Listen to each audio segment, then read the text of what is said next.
For more on this, I'm joined now by our international affairs commentator, Doug Herbert. Doug, for Lula and his supporters, this is as much a moral battle as it is a political one. Right? Yes, and Brazil has never seen anything like this in its presidential politics.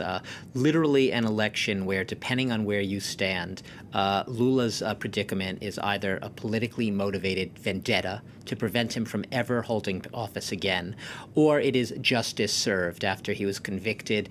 You'll remember back in January, upheld on conviction in a corruption scandal. He was accused of accepting a bribe in the form of a beachfront villa.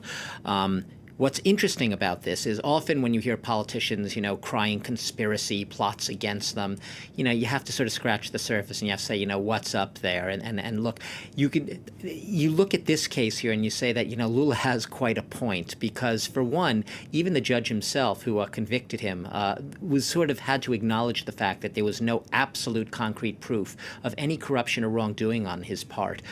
His Workers' Party, Lula's Workers' Party, has always contended that there was never any clear evidence of guilt, and just the opposite, overwhelming evidence of his innocence was blatantly ignored by the judges in this process.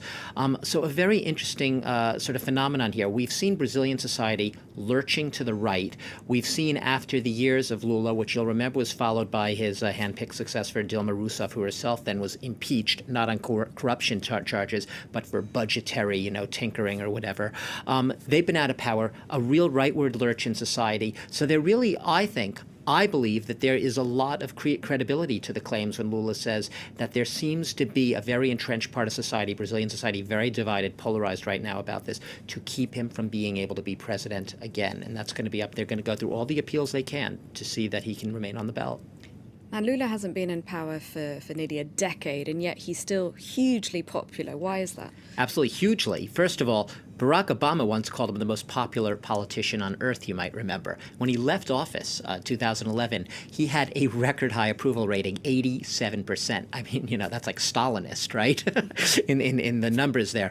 Look, he is still enormously popular for basically lifting, and it sounds cliched, but it's true, literally lifting tens of millions, I say perhaps 50 million low-income Brazilians, a lot of them just the real underclass, the poorest Brazilians, but also working-class Brazilians, literally creating almost single-handedly a new middle class in Brazil, doing it by his signature social programs. There was an economic boom back then because of oil, but his signature social program, the Bolsa Familia, which literally enabled single mothers, families who were struggling to basically be able to get government benefits, to get a chance, and thus creating that middle chance, entrenching them in a social hierarchy and giving them job opportunities they never had before.